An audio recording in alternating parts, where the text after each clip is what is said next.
absolute without any supervision. You're on, Habibi. And Thank you you. have being to us. So this is a weakness. Yeah, the sun, yeah. Exactly. I agree. So any being who is dependent and any being who is independent, you know who is perfect and who is not perfect. That's a fallacy. The one who is dependent, like your bike, is not more perfect than the creator. Because the creator, by definition, God, is independent and the bike is dependent. So how can you say a dependent thing or an object or a being or an entity, a person, can be likewise the same as an independent being? Because you circularly presuppose that dependence is a weakness which you've never substantiated. Do you see? In your argument, Let's you hear said is a weaker being is one that has weaknesses lesser than a one that does not have weaknesses. Go ahead. I agree with that, obviously, of course. The one that has weaknesses is lesser, right? But you're implicitly assuming that dependence is a weakness. I'm asking you now, without circularly presupposing it, substantiate I will do that that. dependence qua I think we left that argument last time. is a weakness. Yeah, Wait. You made your point. 5 seconds. Not an example of dependence, not a specific example. I mean, dependence in principle is a weakness. There's Exactly. a huge difference Exactly. between those two things. Which Substantiate. Which philosopher? Okay, we'll come back to that. Let me tell Because you you talk something. about yeah? philosophy, we'll talk about philosophy. Arya, Sure. Listen, let me tell you something. Yeah.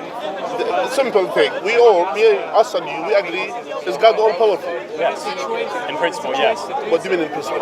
Not in everything. So in some other, what do you mean by in in principle? Because I like the things which is clear. You say in principle, meaning there are things that he's not all powerful. Are you saying this? In principle means that you're talking about the proper philosophical definition of what it means to be Simple God. as that. We all agree and mention the Bible, mention the Quran, that God is all powerful. Yes.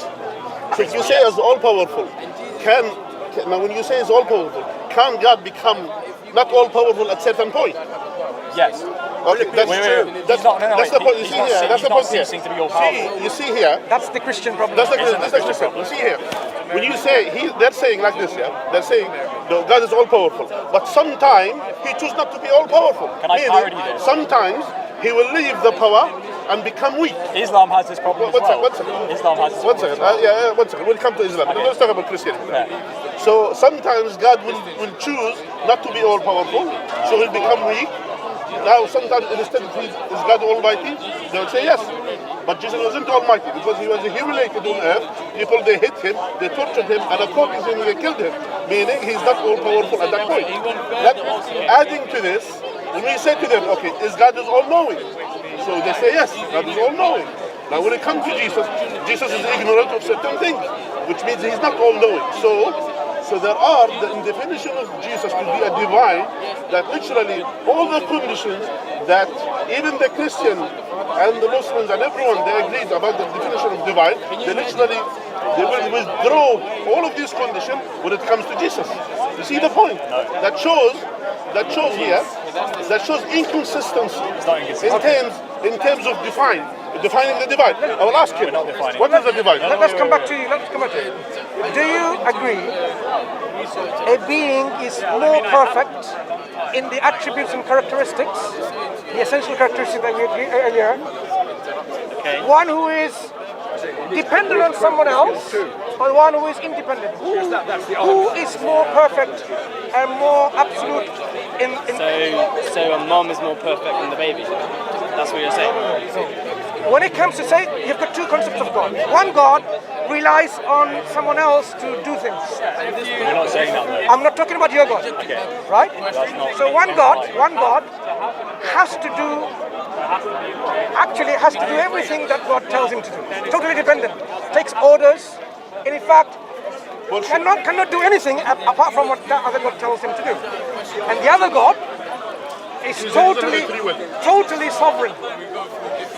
Does things what he wills. Which one do you think is maximally perfect? You then have two gods. Exactly. We only have one God. Which one is maximally perfect? You've The got one who's two gods. dependent? Let's ask this gentleman. We only have one Okay, God. let him think. You can speak to him, but also continue the The one who discussion. is sovereign. Even your intuition will tell you the one who's sovereign, not the one who's dependent. Yes. So I don't need to go to a reputable scholar saying, no, this bike can be equally perfect we have independent creator. I don't need a quotation from a reputable scholar No, you need or a a philosopher. proof. You can't assert something without proving it. I'm sorry, I cannot speak to someone who says it is possible equally that you have this bike who is dependent No, that's not what I'm on saying. the equal footing on someone who is independent. That's not what I said. So now, if you have a God concept of God, in which one God is dependent and the other is not, you would say the one who is dependent cannot be even qualified to be God. Why? By definition, God has to be independent. Why? Why? Prove it. Oh, okay. He's never actually demonstrated that Look. dependence in itself I is don't a God. need to He's demonstrate to presupposed look. and he's relied on it being apparently intuitive from an Islamic parable. He's never no reputable philosopher of religion buys into the Do you see the idea problem? that dependence is required. He is relying on what? Philosophers It of has to be religion. reputable. Which reputable philosopher that you have read said God can be dependent? Linda Zagzebski. And he says God can be dependent. Yes. She said God can be dependent. Yes. Okay, that's the God that I'm not going to worship, and you're not going to worship, and you're not going to worship. You You know why? don't understand anything. No. You just rely to rhetoric No. and I agree. So you have a reputable scholar whose repute is questioned from me. Why? Because you have a scholar who is saying, oh, a God that is dependent like a bike, who is dependent, is worthy of worship. Like a bike. Look, It's not analogous. would you really worship a God? Let me ask you this question. Who is dependent on someone else? Do you think that God is worthy of worship? He's That God itself is dependent on someone else? somehow. It's got to think about it. Please think. But you would know when you do think, and you'll come to this conclusion that it is not making any sense for a rational human being, reasonable human being, to take a God as God when that being is dependent. Because God by definition has to be self-sufficient. If you say God has been given power, if you give power to someone and they're dependent on someone to give them power, that's what dependence is. So you receive power, you receive authority, you receive the thing to do, you receive knowledge, you are fully dependent on someone else to give you this. That means someone is greater than you. That's what it means. Dependence means the one who doesn't depend on anyone is greater than you. It's like someone like Einstein, who would have been like read books and like learned, given knowledge by people who came before him. Surely he's better than them because I know who Einstein is and I don't know who they are. We're talking about You know the what I mean? concept of, when we talk about God, you I can't cannot understand the passing remember. of knowledge. Sorry. How did I start discussing with you about this bike? Yeah. And you considered immediately like how ridiculous it is to worship this bike. And now we went through a process in which we realized the bike cannot be worthy of worship. And we gave reasons. Why? What was the reason? You can work it out. So we gave reasons. This is No, powerful. I'm not engaging with you. Intuition. Because I don't consider the way you argue is something beneficial at all. Because what you're saying is my reputable scholars that I follow says God can be dependent. Any scholar who says God can be dependent is not a scholar of that caliber. I dispute their scholarship. You know why? You can get a PhD. Let me tell you something. Do you think it's impossible for me to get a PhD or you to get a PhD if you really work hard? What say, huh? Is it Get a PhD really in philosophy? If you study. Right. If you study really meticulously and hard and you're a bright student, you can get a PhD. Right? No problem. I mean, I got distinction in masters. I mean, I didn't have to work that hard. So does it make me like I'm a stupid guy or something? No. It makes me a normal individual guy who works like everyone else. But if I do a PhD like you do a PhD, it is not impossible. But now imagine now, I get a PhD and I have so much publication and so on, and I say weird things like that. You know what? God can cease to exist. Just because I have a theory. It doesn't make sense to say this guy is a reputable scholar. You will say, look, he's out of his mind in his logic and argumentation. He's trying to say something which is totally not right. Listen. I don't. In fact, the logic thing they bring out, logically you can be infinite and finite at the same time. If you bring that logic, I would say, no, thank you. I don't buy this logic. You can show to me why that's wrong. Hang on. Whereas you haven't done that here. Do you believe that God can be infinite and finite at the same time? From every angle, no. In principle, no. Hang on. Let me start again. In any angle, do you believe God can be existent and non-existent at the same time? No. Well, no, obviously. Why not? Because that defies the law of non-contradiction. Fine. So you abide by the law of non-contradiction. Yeah, I abide So by do you that. believe God can be knowledgeable, all-knowing, and ignorant at the same time? Yeah, because Hear that. those aren't contradictory. You see now he said. Wait. You said knowledgeable. All and knowledgeable ignorant. means. I'm knowledgeable, ignorant at the Let same me time. explain what I mean. Okay. All knowledgeable means you have 100% knowledge of everything, Yeah. and you're 0% ignorant of anything. Yeah. So can you be 100% knowledgeable and 5% ignorant? A being? Not in principle, no. No, in any principle. No, because you need to understand No, what no, you no. mean by Hang inference. on. Let me ask you You again. can't define terms how you want. Let me ask you again.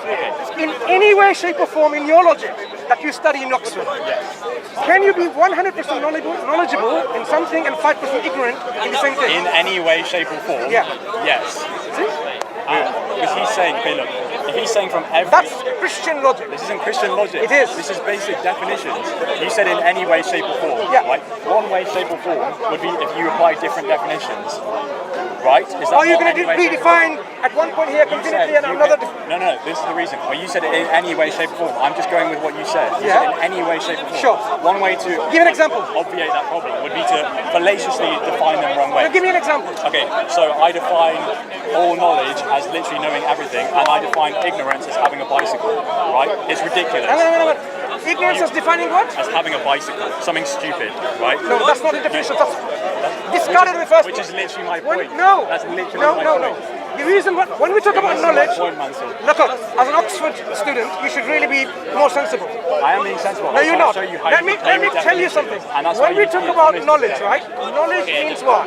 What does knowledge mean? I don't know how you define it. How do you define it? You act like that's a basic Okay, question. You do know I that's know been your debated name? on today. Possibly not, because I haven't asked you and you What's didn't your tell me. Do you know my name? No, what's your name? Yeah, Mansur. Mansur, nice to meet you. I'm Rob. Okay, nice meeting you. Now, What's your name? Luca. what's your name again? Rob. Rob, now I know your name. So in my understanding, in my knowledge base, I have got your name, right? What is knowledge? I don't have to discuss that. I'm not talking to you. I'm talking to Rob. Given an example So of now, knowledge, Rob, not definition. I am aware in my conscious, that you're called Rob. You go by the name Rob. Okay. Now, if I was all knowledgeable being, meaning I do not have any limitation of time. I know your name from eternity to eternity. There is not a fraction of a second in time in our understanding of time that I will not know your name. That's what I mean by all knowledgeable. So I will always know your name, like I always knew your name, and I always will ever know your name. So all knowledgeable is knowing all facts forever. No, that name of yours, for example, Yes. in this instance, that I will always know. There will not be, when I say all the time means what? No limitation of our past, present, and future confinement within this time frame. So when I am all knowledgeable, when God is all knowledgeable of your name, Rob, there cannot be a time in the future when He will be not knowledgeable of your name. That's what I mean by all knowledgeable. Now if I ask you, can the same God know your name and then not know your name tomorrow for 30-second window? Tomorrow at 8 o'clock, he doesn't know your name. Is it possible? Is it possible Is for it him rationally possible? to then know my name at all times? No. Knowing your name all the time. Well, Including he all won't the know it time. tomorrow. And tomorrow at 8 o'clock in the morning, he doesn't know your name. Does it make sense? What you're telling me makes sense, So he has to know your name, right? He cannot not know your name.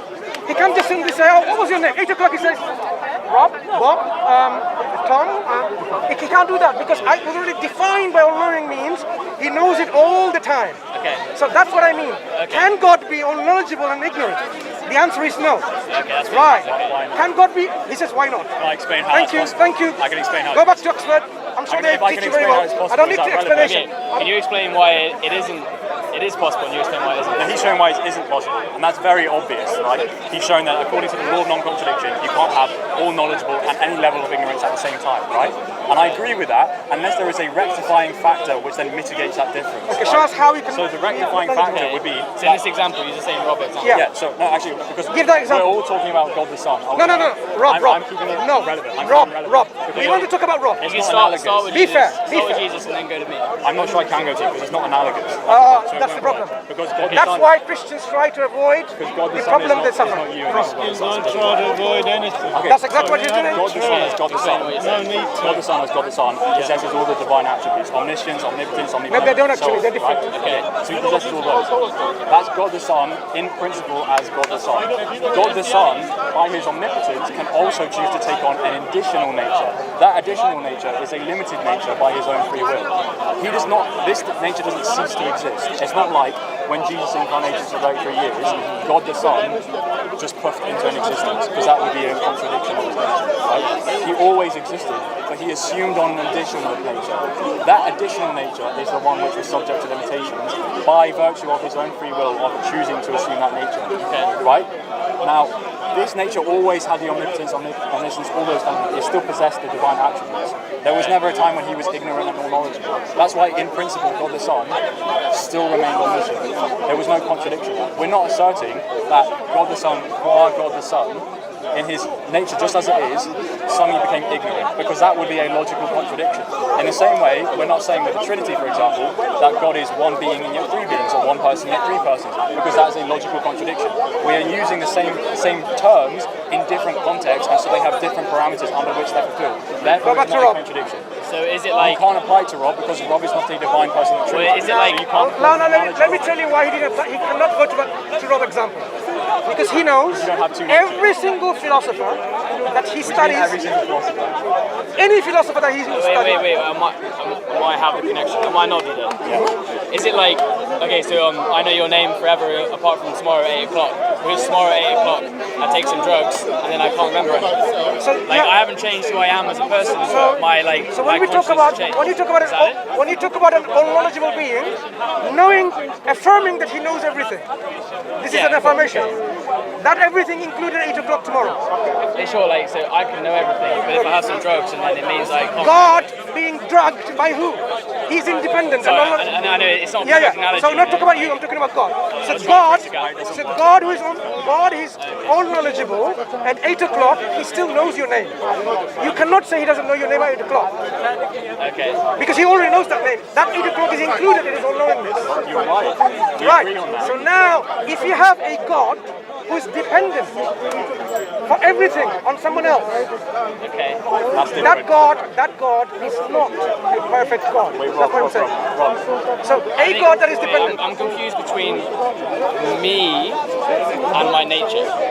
Sorry, I'm not God, so I'm not saying that. I'm saying, between God and his nature. Because you talked about God's nature. Is his nature perfect? Is his nature uncaused? Well, that's why I don't want nature. So let me tell you. We agree God has to be uncaused. Why? This is caused. Again, that's an example. If God, I'm sorry, I cannot really speak it. You know why? Okay, so I actually don't want to interrupt. Sorry, I don't. Can I say one thing? Every principle, the essential attribute of God, like omnipotence, why? Omniscience, why? No. This is what you're saying. You're questioning something that is essentially an essential attribute of God. Uncaused, being uncaused, not being caused into existence.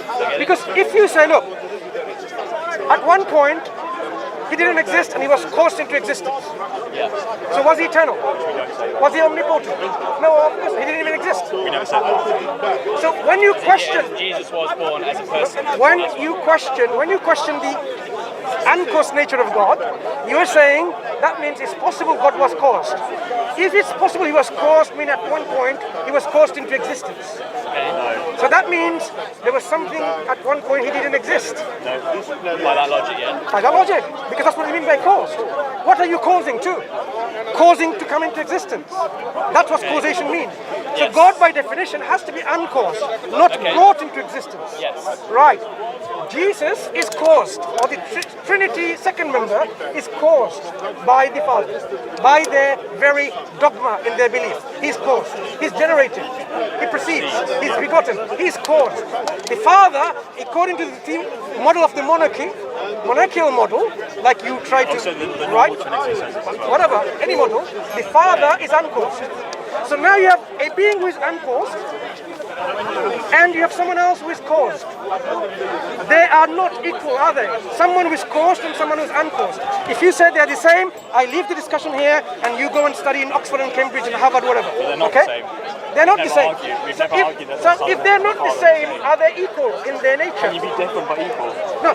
Yes, you can. When you there we go. so if uncourse makes you fitting to be God, Why does it make you does a coarse nature makes you fitting to be God? Wait, Mansur, I'm going to head out. So I Thank you. I'm going to say something before you leave. Okay, before I leave. Okay, a couple of things. So, he's given an example of dependence with the bike, right? And he said, why don't we worship the bike, right? He's ignored the fact the bike isn't omnipotent, omniscient, omnibenevolent, maximally good, none of these kind of factors. That's why we don't worship the bike, right? It's also causally dependent on its existence. It came into existence at a certain time. When we say that Jesus, God the Son, or God the Spirit, was caused or proceeds or generates, we never said there was a time 0 where he didn't exist and then a time 1 where he did exist. God the Son eternally exists. Eternally dependent. Exactly, eternally dependent. Now, he says, okay, the fact that he's dependent shows that he's inferior or less than he can't be God. But he's never actually shown why dependence is a weakness. And what does he do? He says, goes back to the bike again. It's a circular argument. He has to presuppose that dependence is a weakness to make his argument in the first place. Show me philosophically that dependence is not a weakness. Talk to me. What is a weakness? That guy, Josh. While I'm having everything. You know what? Carry on. Enjoy. You are. No, I'll be around here for a bit. Okay, well, nice to meet you. I'll chat to you. Anyone who says we need to demonstrate that dependency is a weakness is someone really out of their mind, unless they're a Christian, something like that. How can you even want to show dependency and independency? They're on the same footing. If you are self-sufficient, you are not dependent. And if you are dependent, you're not self-sufficient. Do I need to demonstrate that with quantum logic? No, it makes sense. So I'm a slow thinker, so it takes me a while to process So the things. reasons why they're arguing and questioning is, look, if I were trained in philosophy and logic, I could have just given him just like that. Why? Because he knows that's the weakness, that I am not using the jargon that he's using. And he can only argue on the basis of, reputable scholars like the ones you mentioned this is okay. But we know how weak they are. Why? Because by definition, any being who is omnipotent has to be uncaused. By definition. All of them. They're all interlinked in their attributes. If you are omnipotent, you cannot be caused. If you're eternal, with no beginning, you cannot be caused. You cannot be other than omnipotent. So these essential attributes go hand in hand together. So the fact that we have found a being called second member of Trinity who is caused and dependent on the Father, by definition is not God. You can call it God, you can call this bike God, some people will do. Some people will call this bike God and worship Him. Some people will call Jesus God and worship Him. But it doesn't make them befitting to be God. Your heart and your mind will know a being who is dependent on someone doesn't befit to be called God. Okay. Can I try and example it? So I've heard this used before. I want to know what your views are on it. So let's say I have a fish tank. I create loads of fish and I feed them. They're very dependent on me. And then through a science experiment, I make myself a fish and go join them in the fish tank for a while, swim around, have a chat with them, see how they're doing, and then I come back out again. And at the end of the experiment, I come back out and I'm me again. So should they worship me because they were dependent on me, and then I became a fish, but then I'm not a fish anymore? If that makes sense, in terms of I want to know what your thoughts are on that. In terms of that is a metaphor for God and Jesus. This is what happened. Jesus was God to begin with, but I'm questioning that point. Before you became a fish, I'm talking about your status before the fish. Okay. Right, that point you're not God to begin with. That's what I'm questioning. Because you are demonstrated in your definition as being caused and dependent on the Father, you are not God. You can call and label yourself out. I have a different definition of God. One is called a nominal definition. One is called a predicative definition. You can redefine God to suit your dogma. A Hindu can do that. Someone who's a polytheist can do that. You know what? When I say God, sometimes when I say God, that's the real God, and that's the God actually is not a real God. It's by predication. No, this is all semantics to get people confused and say actually it's God. But when you question, when you say the Son is a God by predication, and Father is a God by nominal, what's the difference? There is a difference. Okay. There is a difference. Because by predication, for example, you can say, this man is God. But actually he's not God, but I call him God by predication. Because he's nice and kind and knowledgeable. But in reality, on the fundamental level, on a pragmatic level, he's not God. Likewise, on a pragmatic level, the Son cannot be deemed in any way God. Because he doesn't have the attributes of God. So if we're the fish in the fish tank, Yep. how do we know that the man who feeds us isn't God? You know. How do you know? How do you know that? Like, 'cause I understand your definition, and I agree with it. Right. But I mean, like, how do you know? So you can say, this is how we will eliminate who can He be is, called God and but who cannot be God. Anyone who says, I'm God but I need to eat to sustain myself, I will say by definition, you're not God. You cannot be God. Some people can call you God and worship you God, but you are not really deserving to be called God. The Okay. real God who's worth deserving